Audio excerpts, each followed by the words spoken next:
Jintan merupakan rempah yang dimanfaatkan sebagai campuran penyedap masakan. Jintan putih memberi rasa hangat dan pedas sehingga banyak digunakan untuk hidangan kari dan gulai. Tidak hanya populer sebagai bumbu masakan saja, di Tiongkok dan juga India, Jintan dijadikan sebagai obat herbal yang bermanfaat untuk mengobati berbagai macam penyakit. Salah satunya rebusan air jintan baik dikonsumsi oleh orang dengan diabetes.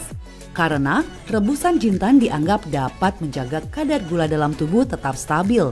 Benarkah?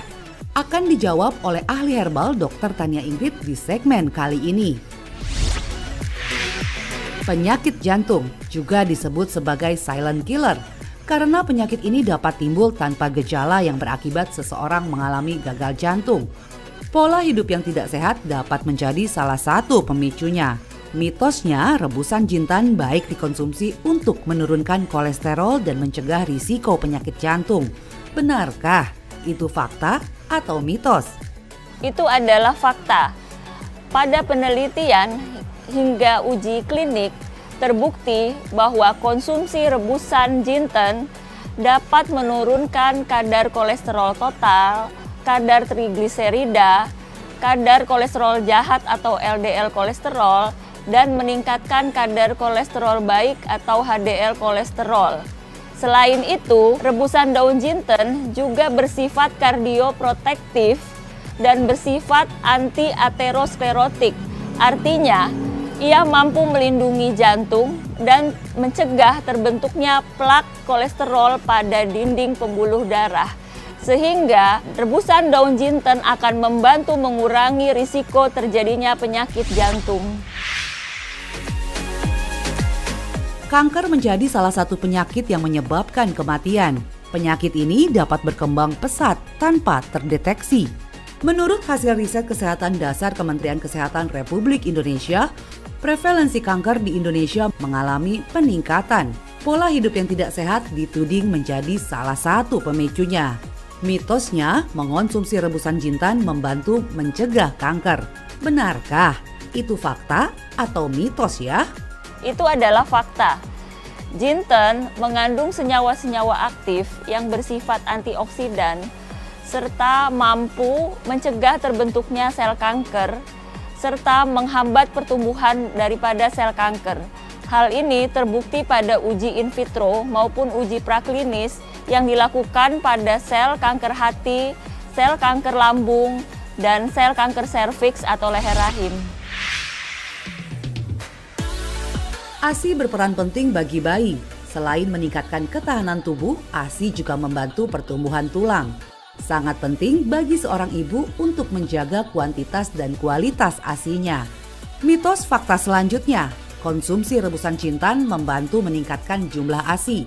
Itu fakta atau mitos? Itu fakta. Pada jinten terkandung zat yang namanya timol.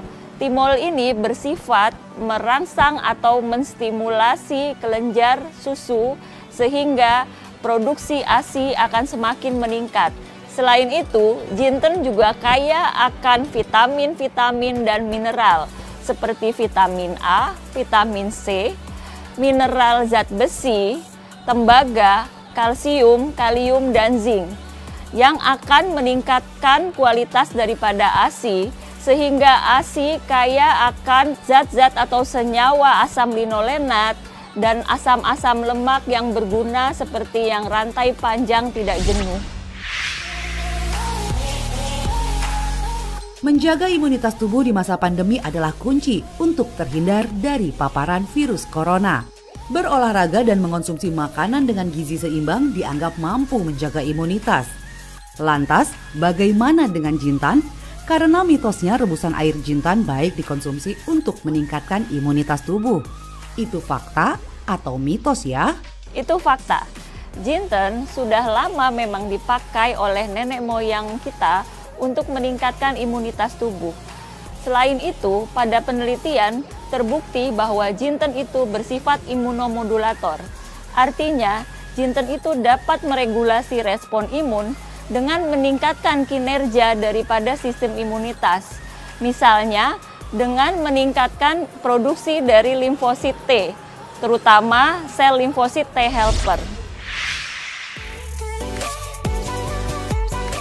Diabetes masih menjadi momok yang menakutkan. Penyakit ini sekaligus merenggut kesehatan penderitanya sepanjang hayatnya. Selain mengonsumsi obat secara rutin, Anda juga dapat mengonsumsi air rebusan jintan. Karena mitosnya, konsumsi rebusan jintan membantu mencegah diabetes. Benarkah, Dr. Ingrid? Itu fakta atau mitos? Itu adalah fakta. Jinten mengandung senyawa-senyawa aktif seperti kuminol, kuminaldehida. Ia bersifat menurunkan gula darah dengan cara meningkatkan sekresi daripada hormon insulin dan menghambat enzim glukosidase alfa.